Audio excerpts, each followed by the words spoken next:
Alrighty, hello again, everyone, and welcome to it, the Daily Caller Podcast, the Friday video edition. I'm your host, Derek Hunter, and as we do every Friday, we bring somebody into our world to make your world a little bit better, and this week's guest is Trumpy Bear. No, I'm just kidding, but we really did drop like $60 on Trumpy Bear as a joke for the program, so I have to show him at least once every show. I'm not even going to pull the full flag out. The whole thing is real. I thought it was a joke. Anyway, thanks for buying that, Rich. $60 well spent. Our real guest today, look, Christmas is coming, the holiday season is coming, and that not only means family, that means you've got to drink because you're going to be around family. Nobody blames you. Nobody holds it against you.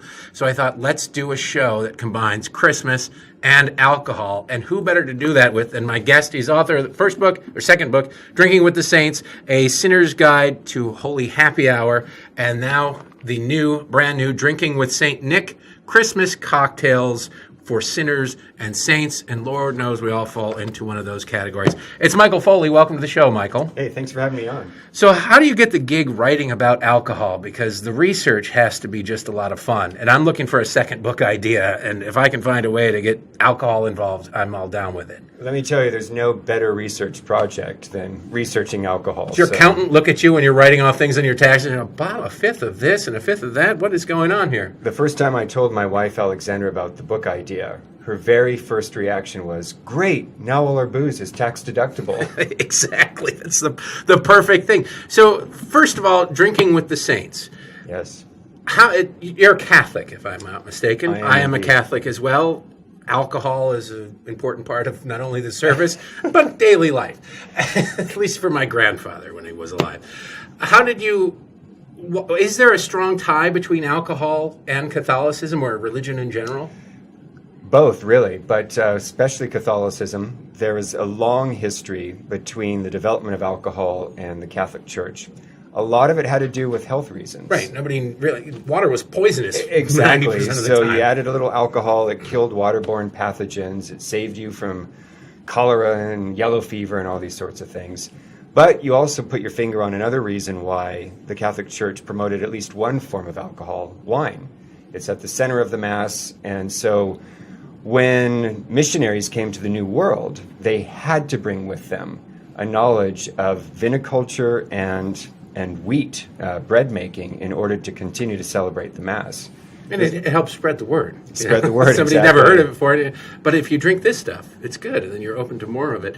What would you say is it red wine that is the most identified alcohol, spirit, or anything with religion? I suppose so, though it doesn't need to be red. White wine was often used as sacramental wine as well. But chartreuse was invented by Carthusian monks, still being made today. They say that whiskey, the very first time that whiskey is mentioned, is by Irish monks, and it's prescribed as a cure for paralysis of the tongue. That just means you can get drunk and babble, I think. Pretty much, Which yeah. is, if you've ever been to Ireland, they do that a lot. Apparently it works. Yeah. I want to talk a little bit about the monks and the history of it. A lot of what we know today as alcohol in various forms exists because of the church and various religions developing it and over time perfecting it. Medieval monks, for example, perfected the brewing process as we know it today. Beer is not a Christian invention. I think it was the ancient Babylonians that invented it. But a lot of the fermentation techniques that we use were actually perfected in the medieval cloister. And to this day, the finest beer in the world is made by the Trappists. See, that's kind of weird because most people think religious, uptight, not that they're having keggers in the monasteries every weekend, but the church has been very accepting of this tradition throughout 100 years. Why do you think that is? I think in part because the church recognizes there is nothing intrinsically evil about alcohol. The Bible says wine gladdens the heart of man. The Bible condemns drunkenness, but drunkenness is drinking to excess. There's nothing wrong with drinking in moderation, and that's why you have drinking at the wedding of Cana, the Last Supper, the Passover meal. It's a normal part of a healthy life. Later on in the show, we're going to actually make a couple of drinks recipes from Drinking with St. Nick. Some of the the recipes, just the ones that we've been going over, are pretty elaborate. Mm-hmm. Did you ever wonder how they come up with these things? Lots and lots of practice. I know, trial and error. Exactly. It's just, what would you say is the most complex drink that you've written about in any of your books? That it'll take you a while to make it, but like a really fine meal that you spend a couple of hours in the kitchen, it's worth it. December 8th is the feast of the Immaculate Conception of the Blessed Virgin Mary, and we have a cocktail called a White Lady. You have to beat egg white for about 5 minutes before you even put it into the cocktail shaker. At first, I actually try not to have too many high-maintenance recipes in the book. I don't want anything too esoteric. Right. But this one was recommended to me by a friend, and I thought, I'll give it a shot. Oh my gosh, is it worth the effort? What all goes in it? It's an ounce of vodka, an ounce of gin, an ounce of Cointreau, simple syrup and lemon juice, and then the egg white and powdered sugar. It's a strong drink, but it's perfectly well balanced, and it is phenomenal. And the recipes? It's in there. The book. Oh, absolutely. Excellent. The Christmas alcohol has always been a part of family gatherings. People just drink, not to excess necessarily, although depending on your family, who are we to judge? But it's been part of it. Eggnog, the punch, the holiday meal with wine.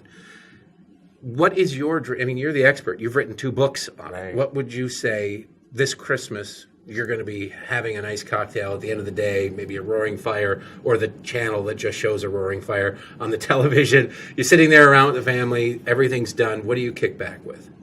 My go-to is a martini. I love martinis. Just a traditional martini. Vodka or gin?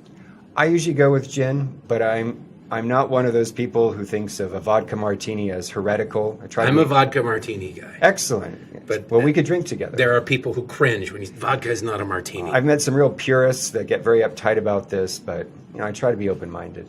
Why is there that? Because you know all about these spirits, so I'm going to give all the Kennedys listening all the answers to the questions that they want. Why is there that debate? Is it from Prohibition when it was bathtub gin and they had to mix it with something, or what? Gin was the original ingredient used for a martini from the turn of the century into the 1950s. But then in the 50s, vodka became extremely popular at the height of the Cold War. Yeah, exactly. So these Russians, but they do make some good spirits. Exactly. I don't know how that came about, but that's why when James Bond orders a martini, it's a vodka martini, because when Ian Fleming was writing these novels in the 50s, vodka was all the rage. But purists think of it as just sort of a newcomer that doesn't really belong there. When you're writing a book about Christmas drinks and drinking with Santa Claus, for saints and sinners, for both sides, what would you say is the most traditional Christmas drink for a family gathering or a gathering of friends that 90% of the parties will have? The wassail, which is basically a fancy term for the Christmas punch. This is a tradition that goes back hundreds of years, and it's great for groups. Like when you're mixing martinis or cocktails for a large number of people, it can be tiresome, but a punch is something that's available for a group. It's easy to do. It's usually not that strong, so it's not going to have people wincing. Exactly. Also, mulled wine for the same reason. Mulled wine is hot wine, and when you heat it, a lot of the alcohol evaporates, so it's even good for kids. I didn't say that. Just saying over there. We've got an underage intern over there who's now going, hey, wait a second. We could heat some of this stuff up and I can have it. What would you recommend, like easy, if you're having 20 people over Christmas Eve or even New Year's Eve, it all counts. Something that you can make that everybody's going to like. Is it the mulled wine? Is it the punch? Or are there things that you can make a bunch of? We're going to make things with shakers in a bit. We're going to do a lot of multi-ingredient things that you could make sort of a bowl of. Is there something that you'd say, you know what, I know you like pouring a little something into the eggnog and putting a spoon in there and calling it punch. Try this. You can make a bowl of it as well, and it's so much better than anything you've had before. Yes, there is a mulled wine, or as the Germans called it, a glow wine, that is a really fun party favorite because it involves taking a sort of little mountain of sugar and soaking it in brandy and setting it on fire. And then the melted sugar drips into the punch bowl. and it has this really cool visual effect. It's usually like a blue flame as well. And so, yeah, I recommend that. We should have done that. That sounds well. What we're gonna do a couple of them, not a bunch. It involves the one we're going to do involves setting toasted rosemary on fire. That's right. It sounds absolutely fascinating, but people listening and watching hear sort of these multi-ingredient things and setting rosemary on fire and things like that, and they think, well, that's too complex. We're going to demonstrate how it's easily done. But what do you think that most people drink either straight whiskey or a vodka and soda or a gin and tonic? Are we not experimental enough? Are we just too lazy as a society to not really go into busting out the recipe book? We'll do it for a roast and putting everything together. But when it comes to alcohol, when it comes to drinks, we're so basic for the most part. Why do you think that is? That's true. Because there's so much flavorful stuff out there that we'd order at a bar because we don't have to make it. Right. But we'd never consider making it at home. I would definitely say don't be afraid of mixing your own cocktails because it is so easy. And I also think it's more affordable that way. Yes. Because if you are drinking straight whiskey, you're going to tend to only buy the good stuff, and that's obviously more expensive. But the great thing about a cocktail is that it came into its own during Prohibition as a way of masking the inferiority of the various ingredients. Here's paint thinner, but we put juice in it, so it's delicious now. Well, seriously, and that's how it succeeded. So I like the cocktail because you can actually use sort of middle shelf ingredients, mix them together in such a way that you can't tell. And it's still fantastic. I would never use a top shelf whiskey for a cocktail, but a mid shelf one, absolutely. The last, I would say, 10 years have sort of become a renaissance for alcohol, for spirits. Right. Before that, all the rage was craft beers and small microbreweries. And if you put $5 into a microbrewery, you were a millionaire in a week. Yeah. That's sort of waning. Why have spirits come back in such a way? Microbrew is still pretty big, although now they have this huge debate about what is a microbrew, because a lot of these former independently owned companies Are are making owned a by fortune, Coors. and they're bought by Budweiser and things. Exactly. So there's a big controversy in the beer world about that. But you're right. The cocktail is experiencing another golden age. It had it during Prohibition. It had it again during sort of the Rat Pack era of the 50s and 60s. But and there are mixologists who are known and travel the country to come and bring some concoction that they came up with. Yeah. That's a relatively new phenomenon. Well, and that's kind of my worry, that with this competition over cocktails, my worry is that they're going to try and get more and more esoteric and more complicated so that it loses touch with the average home bartender. Right. So hopefully it won't go that far. We actually have tried to avoid anything too fancy. The smoking rosemary, which we'll make in a moment, is on the upper end of sophisticated or complicated, if you will, but it doesn't get much worse than that. One of the ingredients that we bought was rye, which is, I believe it's very old. Yes. But it's also new. Growing up, I didn't know rye was bread to me. That's right. And now suddenly it's everywhere. What is rye, and why did it make such a comeback? You know, I may get criticized for this, but the easiest way to understand it is that it's a drier kind of bourbon.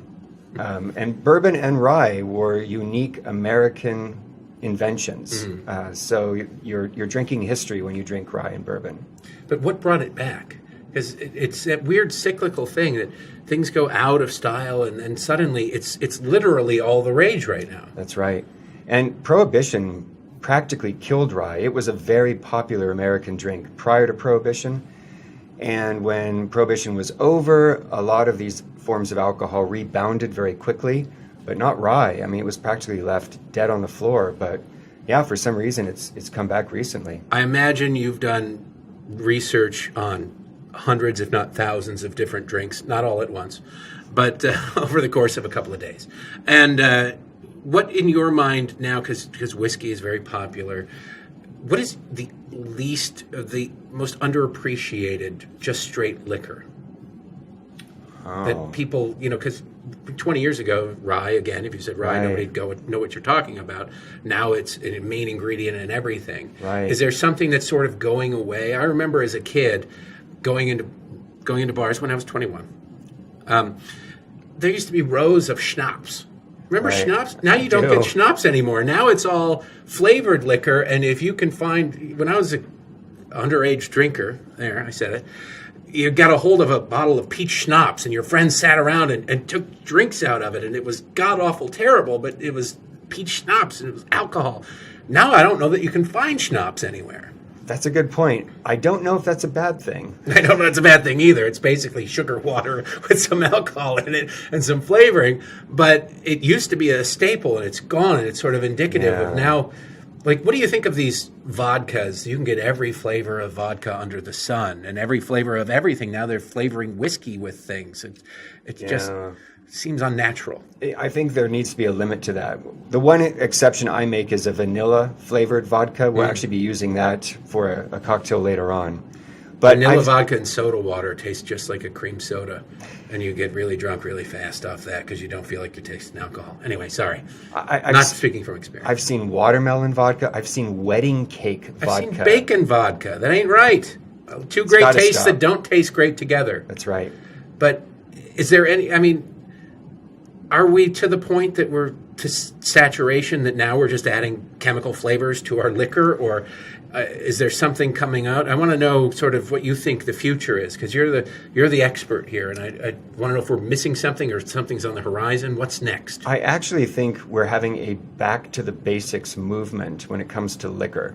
So, for example, I'm living in Waco, Texas. Balcones Distilling didn't exist 12 years ago. Now it's world famous because it's making really good whiskey. But a lot of it is sort of the best of the old and the best of the new. They're making corn whiskey, which hasn't been made in 100 years, but was very popular in the 19th century, but with a sort of modern spin.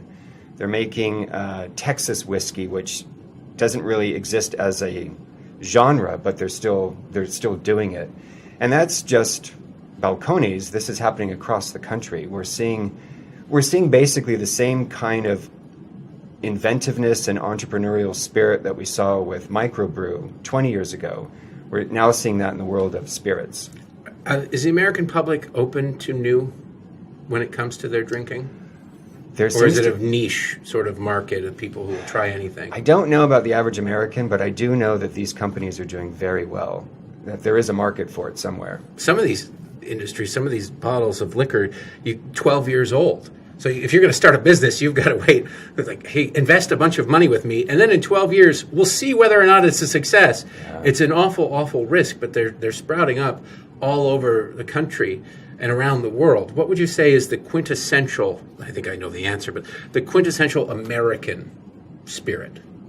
Even you can say vodka because we're making it now, and it used to be Russia made the good stuff, or Right. Sweden made the good stuff. Right. Now the good stuff is even whiskey. Oh, it's Tennessee or it's nothing. Yeah. But now everybody in the world is making it, and it's all pretty good. It's like cars. Every car is good. Every country is good at making liquor. Exactly. No, it's true. And we've got Tito's vodka made in Texas, which is really, really good, well priced as well.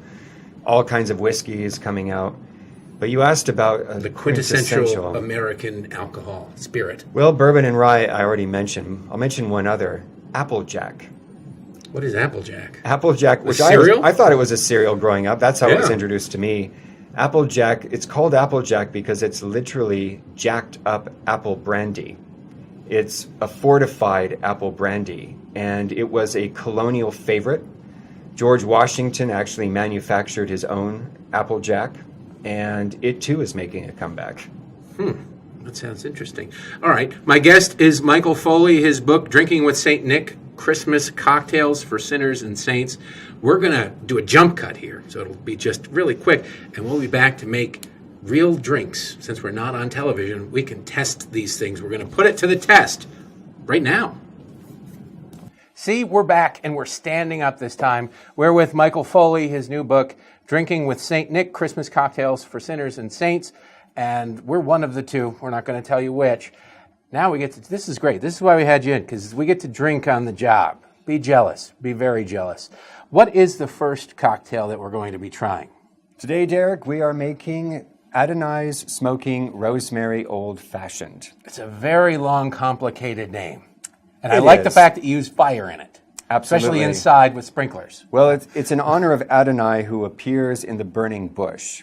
And so that's why we've got the smoking rosemary to honor God's appearance in the burning bush to Moses on Mount Sinai. But the burning bush wasn't a rosemary bush. Is there a tie-in with Christmas and rosemary? Rosemary has a book about Santa. That's true. There's a long tie-in between Christmas and rosemary because of legends. There is a legend that when the Holy Family was fleeing into Egypt, the Mother of God washed baby Jesus' clothes and put them on a rosemary bush to dry, which dried very quickly because of the way a rosemary bush looks. And to reward the rosemary bush, God named it rosemary, Mary's rose, and gave it a fragrant aroma.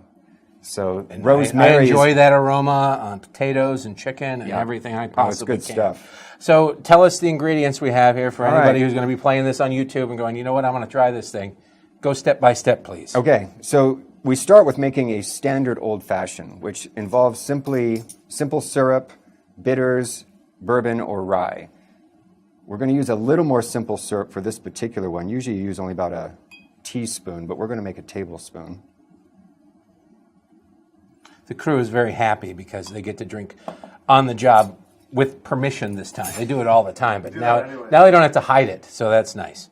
And then we are going to use 2 ounces.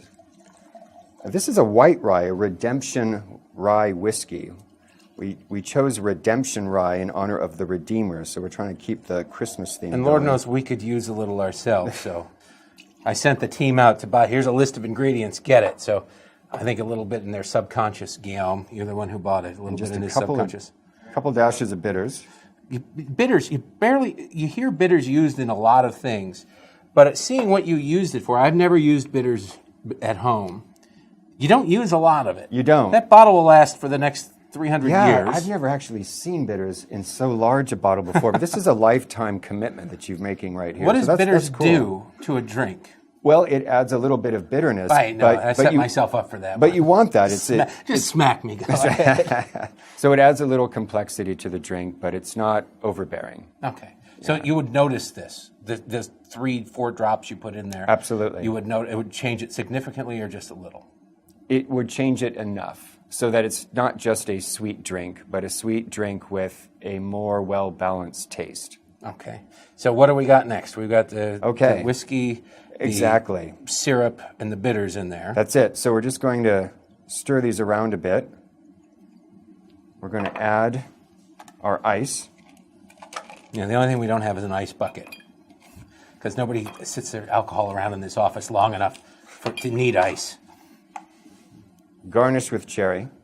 Now, so far, that's is just an old-fashioned. That's exactly Can I try right. a sip of this Yeah, please first? do.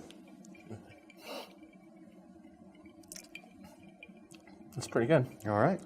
Because I want to know, because this is where it gets really cool. You're about to set rosemary on fire. When I saw this recipe, I didn't read the instructions. I just saw that you needed to set rosemary on fire. I thought maybe you set it on fire and then put it in there. But you're infusing the drink. Exactly. So this is very cool. It has a nice visual presentation, but the idea is the smoke from a burning rosemary sprig is going to infuse the whiskey so that it will have a smoky flavor. Do you need me to hold that to be ready to? No, I can show you. One person can do it. All right, so I'm gonna watch this. the first thing we do is set our sprig on fire. Home toast. We toasted this ourselves. And then Actually, we didn't. You get a shaker, and then you extinguish the flame by holding the shaker over. And now we count to 10. 1, Get down 2, in there. Yeah, look at it. 3. You can see the smoke in there. And that flavor goes in. Yes. Now watch the cool smoky look as we take it off. It's nice. But that impacts the flavor, you say? It's going to totally impact the flavor. So now we're going to do this for our second drink. I mean, I guess I used to smoke, and now when I walk past people who smoke, Yeah. you can smell it significantly. And I was never aware of it when I smoked. I wonder if that amount of difference is noticeable here. This is fascinating. There's things like this that always make me wonder, who thought of this? And how? That's Who so discovered true. this? And what didn't work? How many different things did they try before? That's right. Like, you know what? I figured it out. We got this. Okay, so while it's still smoking, or do you let it clear? You can let it. It doesn't matter. I think we're good. Cheers. Cheers. Let's see.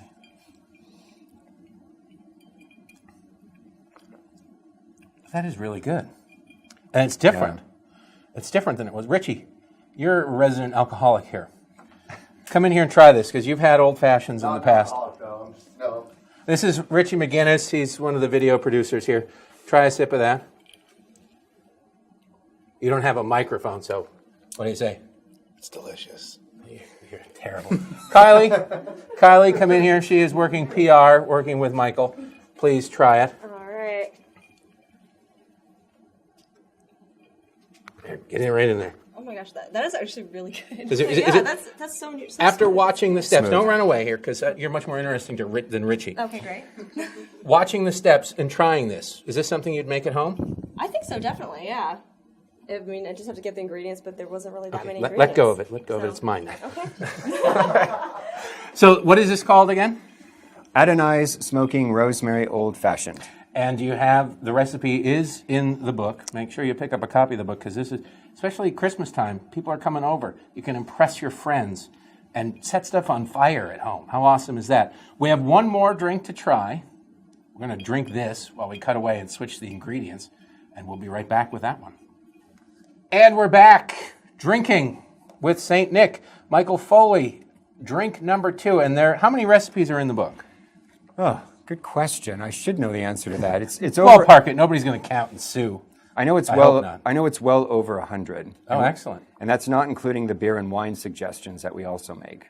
Perfect. So we're going to show you 2. We've already shown you one, the Burning Rosemary. This one is what? This one's called the Turtle Dove Martini. One of the special sections of the book is that it not only has drinks for the 12 days of Christmas on the calendar between December 25th and January 6th, but it also has drinks for each of the verses of the carol, the 12 days of Christmas. So for the Turtle Doves, There's a drink for everything. There is indeed. Festive. Eat, drink, and be merry. So what do we need for this one? For this one, we Turtle Dove need- Martini.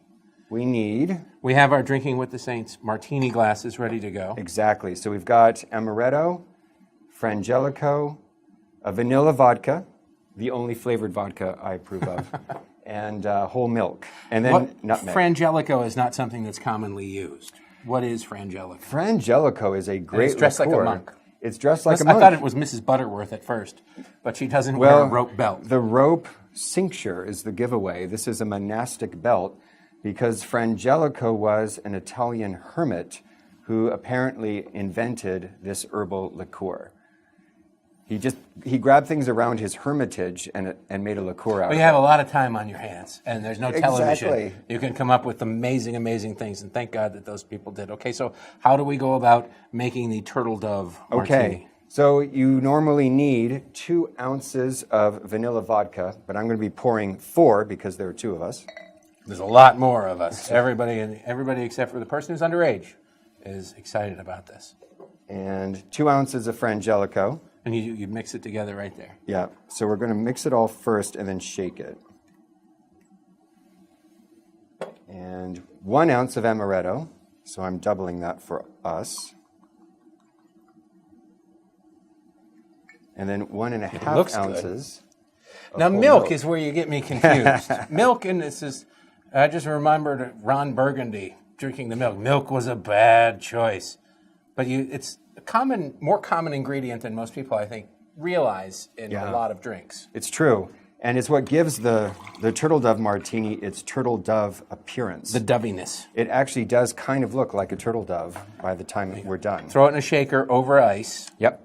And then you shake this for about 40 seconds? I shake it 40 times. 40 times? Yeah, because that's a good biblical number of penance. Is there a secret to shaking? And is there really a difference between shaken and stirred? There is a difference between shaken and stirred. There are some drinks that you definitely want to shake and others you definitely want to stir.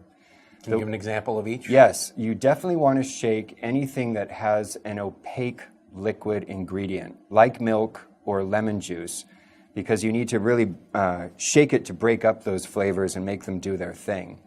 But the reason why you're not supposed to shake something like a martini, with all due respect to James Bond, is that when you shake gin is very sensitive, and when you I shake catch it, mine crying a lot. 'Cause somebody called it fat. exactly. And when you shake gin, it gets bruised. And like many insecure people, when it's bruised, it grows bitter.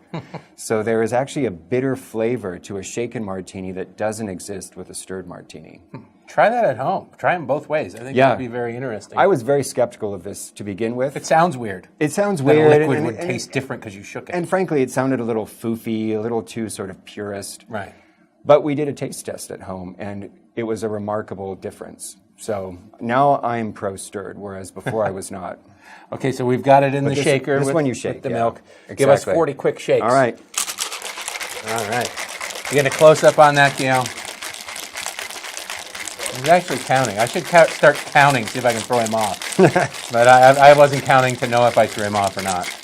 All right, so you got That's 40 about quick 40. shakes. That chills everything. It Yeah. mixes it together. Exactly. It diffuses Whoa. the milk. And it's ready it to go. carbonates it and causes it to explode. Exactly.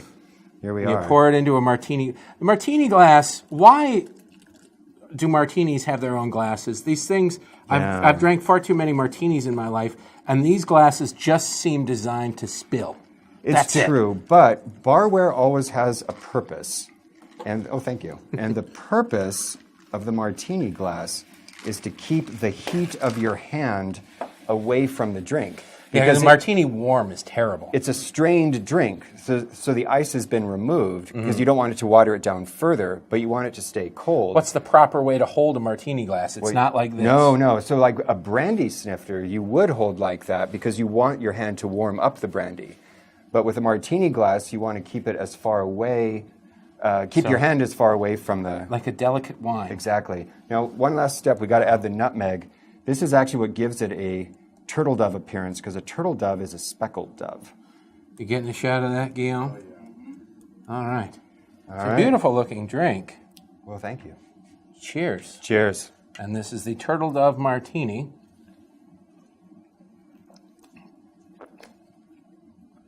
That's really good. And you poured a lot of different liquors in there. That's right. And it doesn't, your first sip of a martini is really usually one of sure. the, there's none of that here. Is that the No, milk? It's called a turtle dove martini, but of course it's not a true martini. Well, I know that, it's but it's a dessert drink. You It's put very vodka sweet. in there, and normally you put a lot of vodka in there, actually, and everything else you put in there, with the exception of the milk, is liquor. It has alcohol in it, but there's no burn with that. no burn, yeah. Is that the milk doing that? It's the milk, and the frangelico is very sweet, and the amaretto is sweet as well. So this is a great dessert drink. I like this a lot. Kylie, come on and put your first drink down. Everybody's getting drunk on set today, ladies and gentlemen. Try that. Yeah, the thing is, the glass is ready to be spilled. It's like daring you to spill it. That's really good. That's really. Yeah, It's very much like a dessert. It's very smooth. creamy. Yeah. It's Now, good. Richard, resident Daily Caller alcoholic, come on in here and try this thing, and then speak into my lapel. I'm not an alcoholic. I just like alcohol. all Okay, right? that's the first So sign of an appreciate that. alcoholic is not admitting it, but that's okay. You chug down half of it. You're not an alcoholic. It tastes so good when it touches my lips. Well, you just go away. I knew it would be a mistake to bring anybody who works here in on this. This is absolutely delicious. This one I will make at home. Geez, I appreciate you coming in. Oh, my pleasure. Now, you've been kind enough to sign 2 copies of Drinking with St. Nick for us that you can enter and win next week by emailing Derek@dailycaller.com. You're going to draw for the winner of this week's books, which are Major Garrett signed books. I'm going to ask you to draw that for a second, but right. where can people learn more about your recipes, your life, Yes. and your brand? And I'm going to keep drinking this. Please you do. can't have this one. Kyle. All right. Sorry. So the book is available, Amazon, Barnes & Noble, both Drinking with St. Nick and Drinking with the Saints. And we have Drinking with the Saints merchandise on the drinkingwiththesaints.com website. Yeah, you got So, the convenient measuring drink. You've measuring got glass, we got all the sorts martini of- glasses, we got the aprons, all of those are available. everything you need, drinkingwiththesaints.com. Check That's it. that out.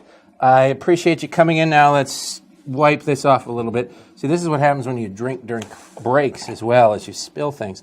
Plus the milk kind of exploded, but damn, that was a good martini. Yeah. I'm going to ask you just to pick 2 All right.